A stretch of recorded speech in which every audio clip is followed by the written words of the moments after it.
melakukan sesuatu yang tidak dapat dihargai oleh seorang pun di antaramu. Ya, amin. Puji Tuhan. Oke, kami berdoa. Ya, sudah selesai paragraf 3. Jadi ya, oke, iya puji Tuhan. Ya, masih ada paragraf 4.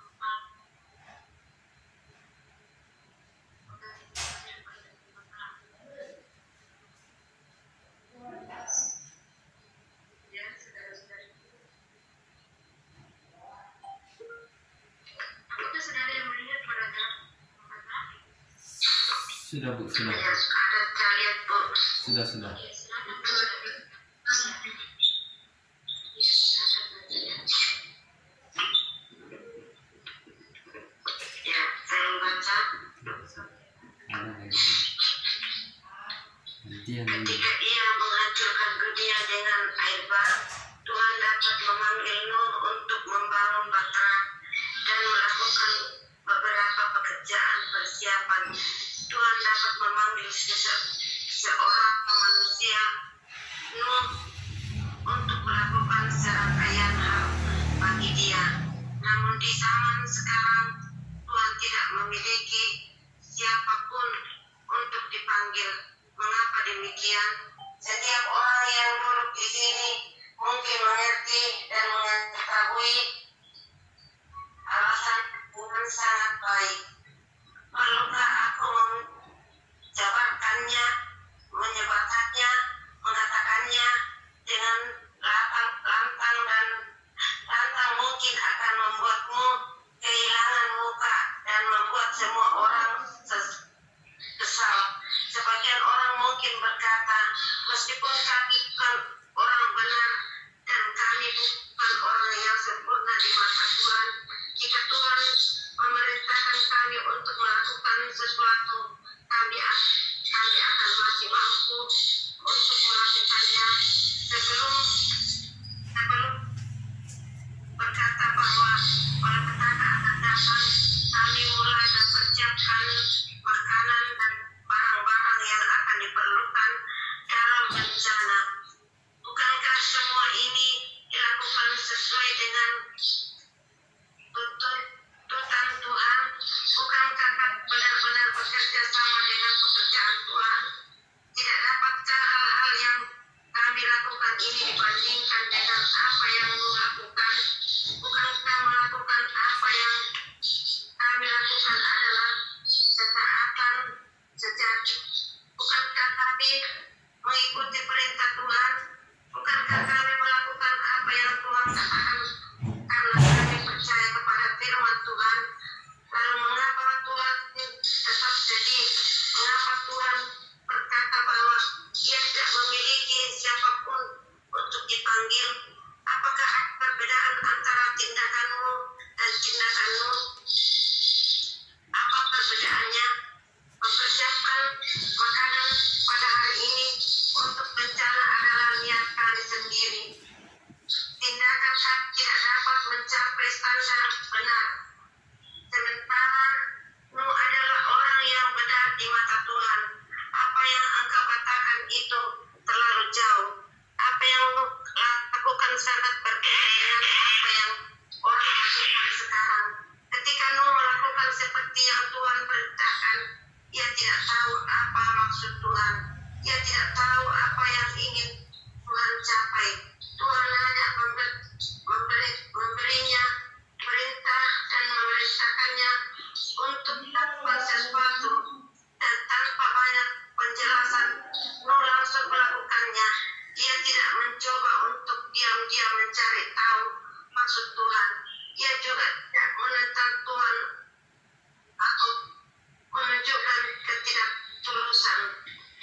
Amin.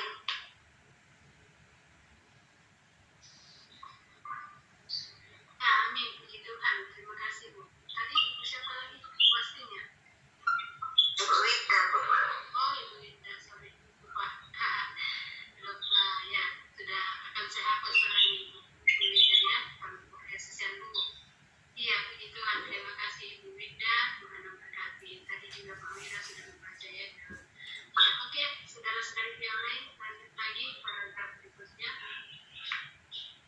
Bolehkah saudaranya Wira membacakan 4B?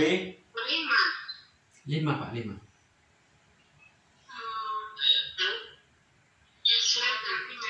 Itu di ini di anu buka DP anu ini ya.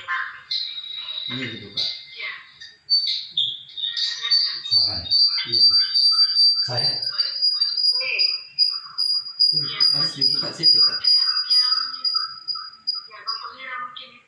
Ya, Bapak Wira ya. Saudaranya. Ya, saudaranya Bapak Wira beda usia ya beberapa tahun, tapi sama-sama gantengnya. 5. Dalam catatan tentang kisah Nuh ini, 4B, Bapak. 4B. bukan 5. 4B. Ya, baik. Ya, 4B. Di atas. Ya, paragraf 4B. Ia hanya pergi dan melakukannya sesuai perintah dengan hati yang murni dan sederhana. Apapun yang Tuhan suruh ia lakukan, ia melakukannya dan menaati serta mendengarkan firman Tuhan, mendukung kepercayaannya dalam apa yang ia lakukan. Tanpa banyak berpikir dan sesederhana itulah ia menangani apa yang Tuhan percayakan.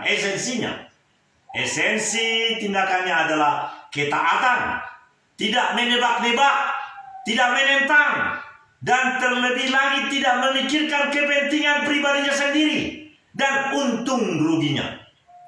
Lebih jauh lagi, ketika Tuhan berkata ia akan menghancurkan dunia dengan air bah, Nuh tidak bertanya kapan atau bertanya apa yang akan terjadi dengan segalanya. Dan yang pasti ia tidak menanyakan kepada Tuhan bagaimana ia akan menghancurkan dunia.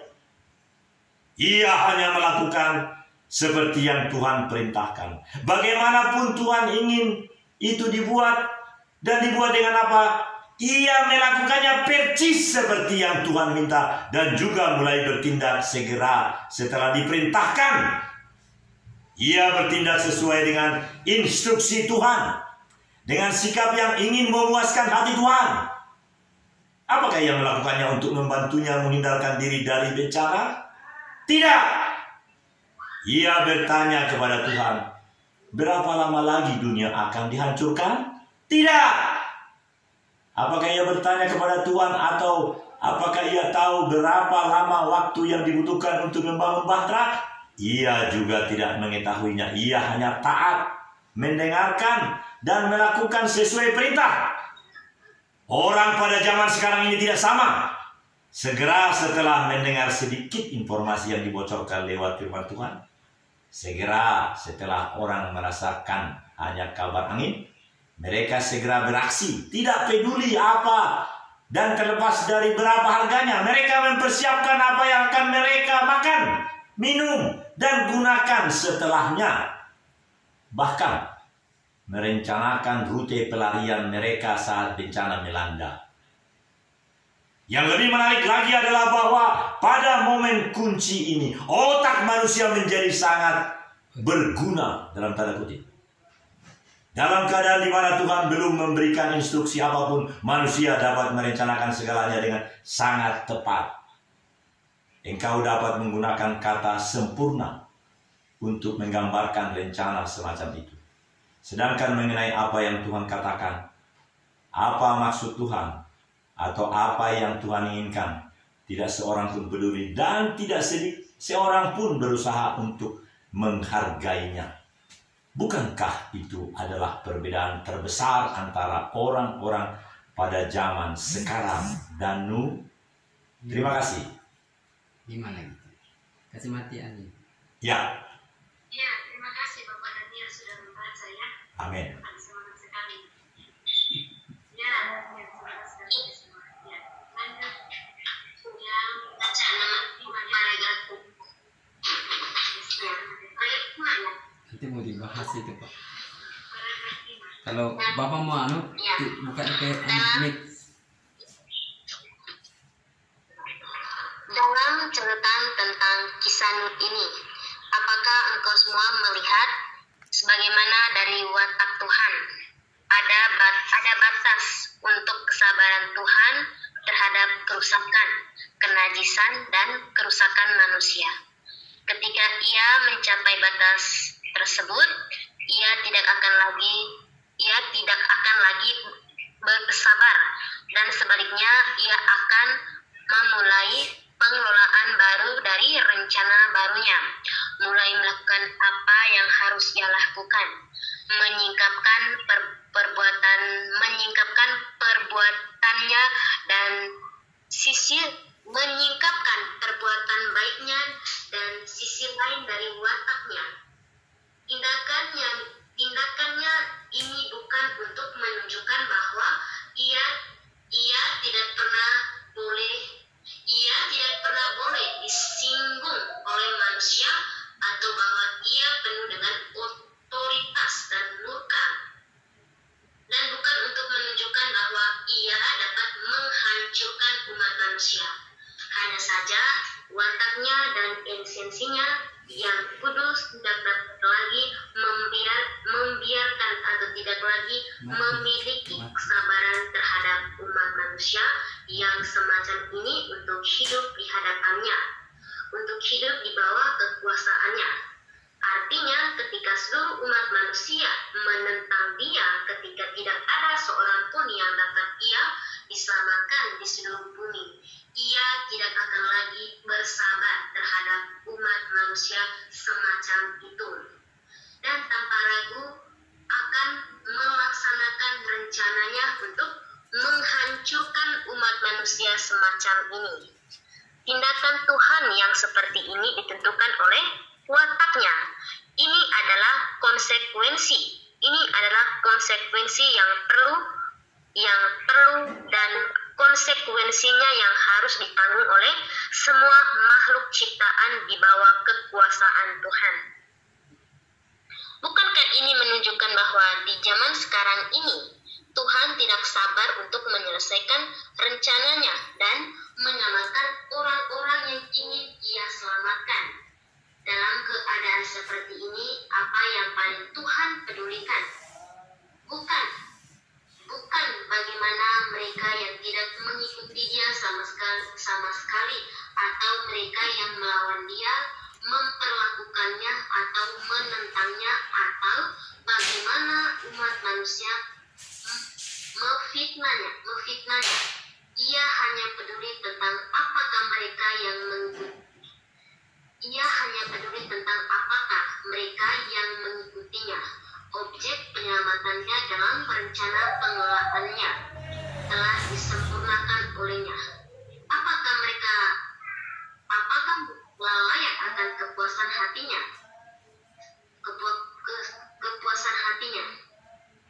Sedangkan mengenai orang-orang selain mereka yang mengikutinya, Ia hanya sekali saja memberikan mereka sedikit hukuman untuk mengungkapkan murkanya. Misalnya tsunami, gempa bumi, dan letusan gunung berapi. Pada saat yang sama, ia juga sangat melindungi dan menjaga mereka yang mengikuti Dia dan yang akan diselamatkan olehnya. Fakta Tuhan adalah ini. Di satu sisi, Ia dapat memiliki kesabaran dan toleransi yang luar biasa terhadap orang-orang yang Ia ingin sempurnakan, dan Ia dapat menunggu mereka selama mungkin.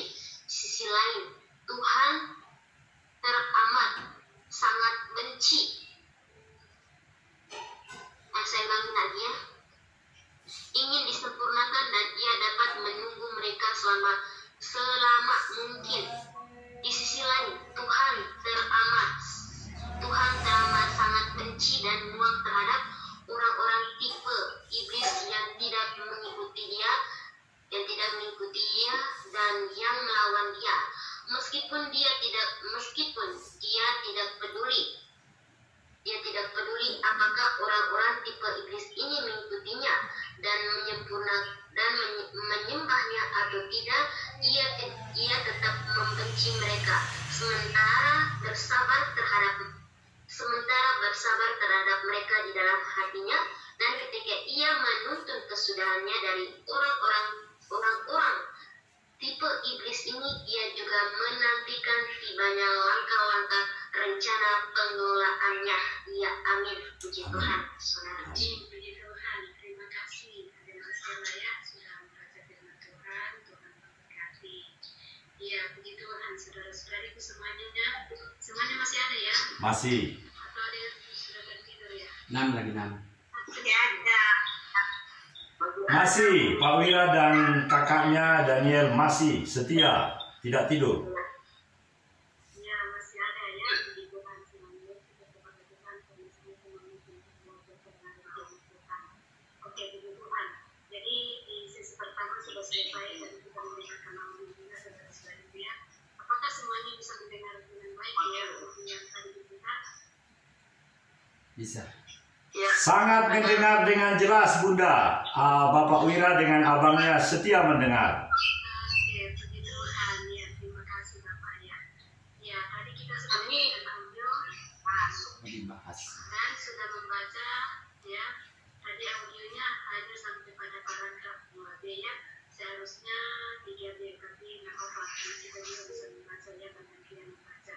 Jadi kita sudah membaca sesi pertama ya sampai paragraf 5. Nah, sekarang waktunya saudara-saudari semuanya kita renungkannya, kemudian bagikan apa yang kita pahami. Jadi kita berbagi ya dari firman Tuhan ya, bukan dibuat dari firman Tuhan yang kita pelajari pada malam hari ini. Jadi kita bagikan ya sesuai dengan topik yang kita baca atau kita pelajari malam hari ini. Dan ini masih sambungan dari juga minggu lalu atau pembahasan kita minggu lalu dia tentang pekerjaan Tuhan, ya pekerjaan Tuhan, watak Tuhan dan Tuhan itu sendiri ya. Jadi ya, kita belajar ya dari kisah Nuh ya, tokoh di dalam Alkitab ya saudara-saudariku, yang kita belajar pada malam hari ini. Yang kita sudah baca ya, apa yang kita pahami atau apa yang kita petik ya dari tokoh ini ya di sini yang dipercayakan oleh Tuhan untuk membuat bangsa ketika Tuhan ini dimaksudkan dunia karena manusia sudah sangat rusak ya saudara-saudariku. Ya, kita renungkan dulu kemudian saudara-saudari perhatikan untuk dunia dan kemudian ya. Amin. Tuhan.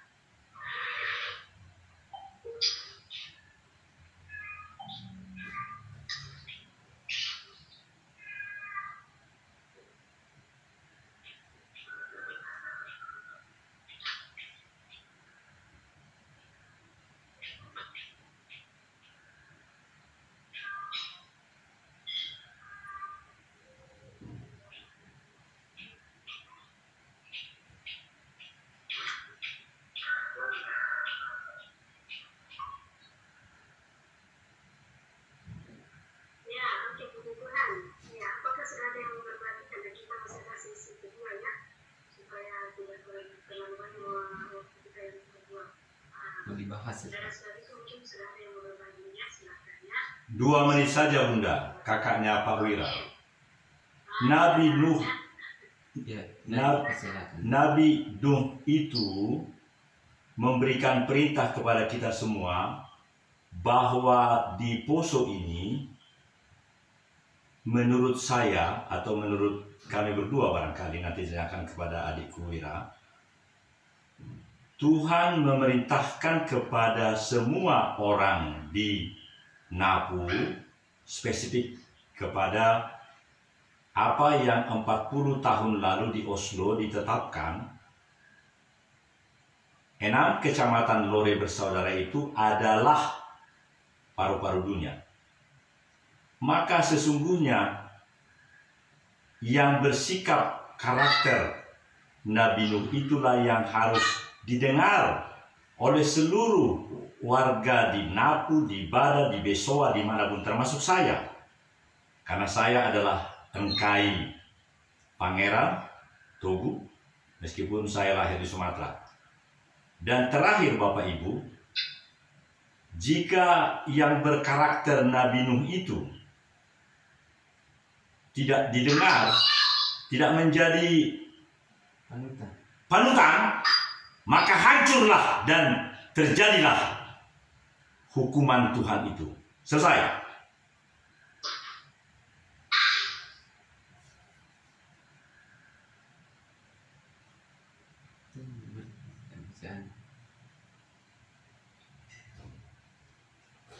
Sudah selesai dari saya, Ibu Moderator. Saya Kolonel Korps Ajudan Jenderal Purnawirawan Daniel Togar Maringa Sinaga, dipanggil Baginda karena nama saya adalah Pak Toku. Aduh, nama saya aja saya lupa. Selesai, silahkan kembali ke moderator. Amin, puji Tuhan, terima kasih ya Bapak Daniel telah membagikan pemahamannya, sangat mencerahkan. Mungkin Ibu kita ini lagi jaringannya tidak ada suara. Halo Ibu Selin. Halo. Ya, sorry tadi ya ada gangguan sedikit tadi. Iya tadi saya masih sempat dengan Pak Daniel berbagi ya, puji Tuhan. Ya semangat sekali Bapak ya. Iya luar biasa.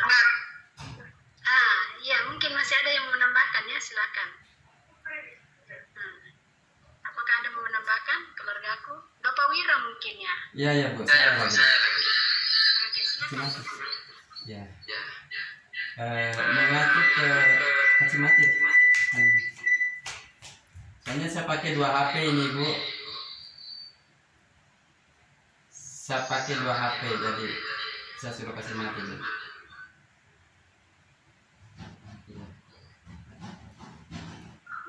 Halo Ibu.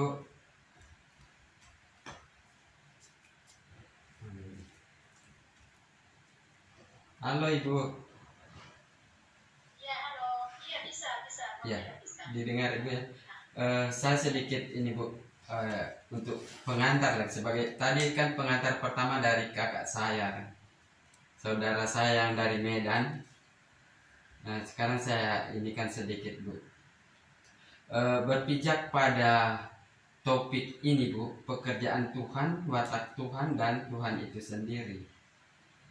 Tapi sudah panjang lebar sudah diceritakan dalam firman ini Bu, bahwa pekerjaan Tuhan itu pada saat ini adalah ingin menghancurkan manusia-manusia yang tidak mengikuti perintahnya itu melalui mungkin dengan air bah gitu. Dan mengacu pada watak Tuhan, apapun itu yang sifatnya tidak sesuai dengan firman Tuhan itu pasti dienyahkan atau dihancurkan oleh Tuhan. Makanya dalam hal ini Tuhan memerintahkan Nuh untuk mengajarkan kepada umat-umat lain itu mengikuti ajaran-ajaran Tuhan sesuai dengan firman-Nya. Melalui itulah yang diajarkan oleh Tuhan. Dan kepada mereka-mereka yang tidak taat, yang tidak patuh terhadap ajaran-ajaran Tuhan yang diturunkan kepada Nuh melalui firman-Nya, firman Tuhan, maka Tuhan itu akan mengambil satu langkah, itu akan menghancurkan. Apakah itu lewat musibah-musibah atau mungkin banjir-banjir, gunung meletus dan sebagainya. Itulah langkah-langkah mereka, sehingga keserakahan manusia, kesifat angkara murkaan manusia itu dihapuskan dengan air bah itu. Jadi terhadap mereka yang tidak taat itu, Tuhan telah mengambil langkah-langkah bahwa inilah yang harus dihancurkan atau dihilangkan dari bumi ini, karena sudah berbagai macam peristiwa, berbagai macam kejadian, berbagai macam perilaku manusia yang dilakukan itu, sehingga membuat Tuhan itu seolah-olah sudah bosan, sudah tidak ada lagi kesabaran Tuhan itu untuk mentolerir perbuatan-perbuatan manusia yang serba tidak ada ketaatan itu, Ibu. Sehingga perintah Tuhan kepada Nuh itu untuk menyampaikan perintah-perintahnya sesuai dengan firman. Demikian dulu, Bu, untuk awal saya sampaikan ini. Demikian, Ibu. Oke, amin puji Tuhan. Terima kasih ya Bapak Wira ya. Penjelasannya kita belajar firman Tuhan ini kita melihat dari ya watak yang diungkapkan Tuhan, ya pekerjaan Tuhan ya, dan Tuhan itu sendiri ya. Oke, terima kasih Bapak Wira. Keluargaku yang lain apakah masih ada yang menambahkan ya? Dan kita lanjut ke sesi yang kedua.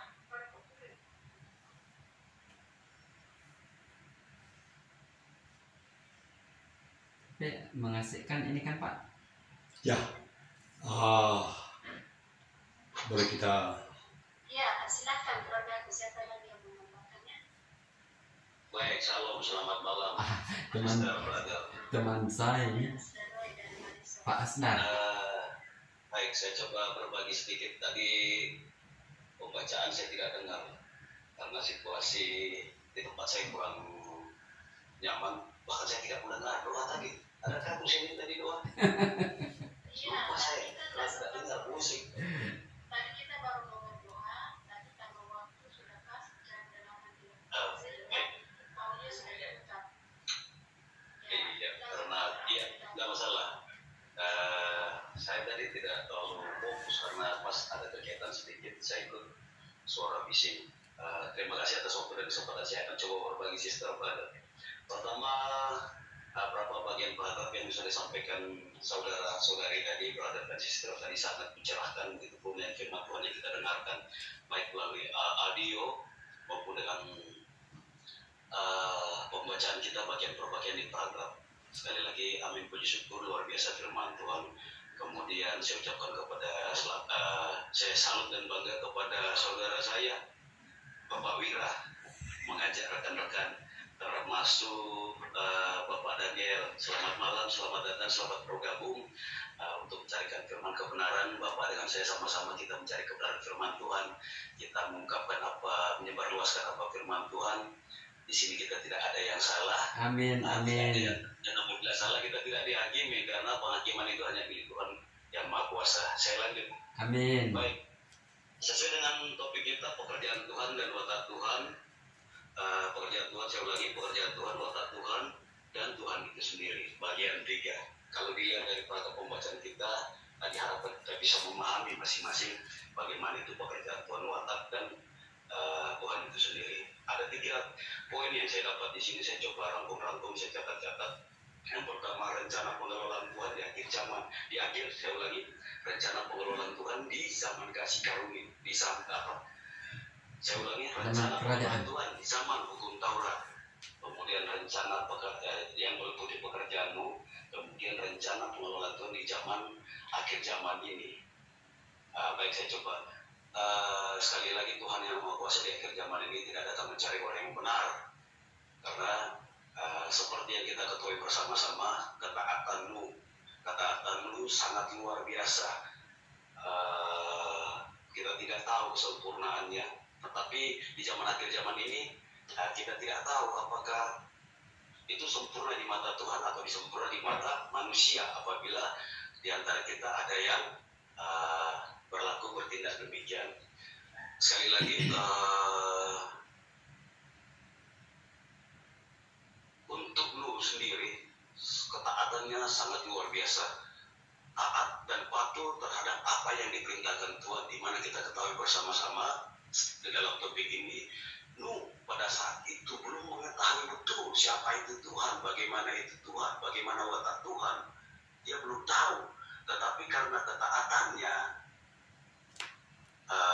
Tuhan melihat Nuh ini dia adalah orang taat, sehingga Tuhan memilih Nuh untuk melakukan perintah atau pekerjaan Tuhan sesuai dengan pengelolaan Tuhan yang akan direncanakan. Karena kenapa?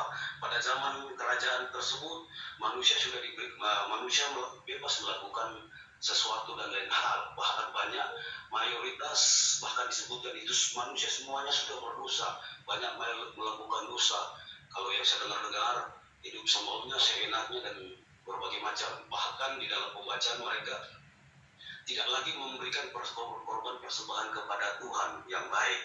Mungkin dalam hal ini mungkin kita, kalau bahasa saya, mungkin kita ditipu. Yang penting sudah ada korban. Tetapi Tuhan tidak bisa ditipu. Tuhan akan melihat mana korban persembahan yang baik maupun benar di mata Tuhan. Kapan kita tahu korban persembahan? Pada saat pada saat itu kan manusia sudah tahu korban persembahan yang baik dan benar bagaimana. Kita lihat di zaman setelah Adam dan Hawa dikeluarkan, mempunyai anak Kain dan Habel, di mana Kain dan Habel sama-sama memberikan persembahan, yang mana persembahan Habel hanya yang diterima, tetapi Kain tidak, karena dia tidak dengan tulus, kemudian memberikan yang tercela, tetapi Habel memberikan yang sempurna di mata Tuhan. Nah, saat itulah yang terjadi di zaman Nuh. Kemudian dari ketaatan Nuh, sekali lagi saya sampaikan secara pribadi, saya sangat luar biasa, karena pekerjaan yang diberikan kepada Tuhan itu bukan pekerjaan 1, 2, 3 hari, bahkan bulan, tetapi sampai bertahun. Taat sekali. Kalau saya mungkin 1, 2, 3 hari mungkin sudah bosan, tetapi ini tidak. Bahkan Nuh sendiri tidak tahu bagaimana membuat bahtera. Bahkan karena ketaatannya, Tuhan sampai memberitahu kepada dia bahan-bahan apa yang digunakan. Kalau kita baca tadi, kita dengar mungkin bersama-sama, atau mungkin di sesi yang lain, dia menggunakan kayu bopir, kemudian bahtera Nuh dilapisi dari luar dan dalam, sangat banyak sekali.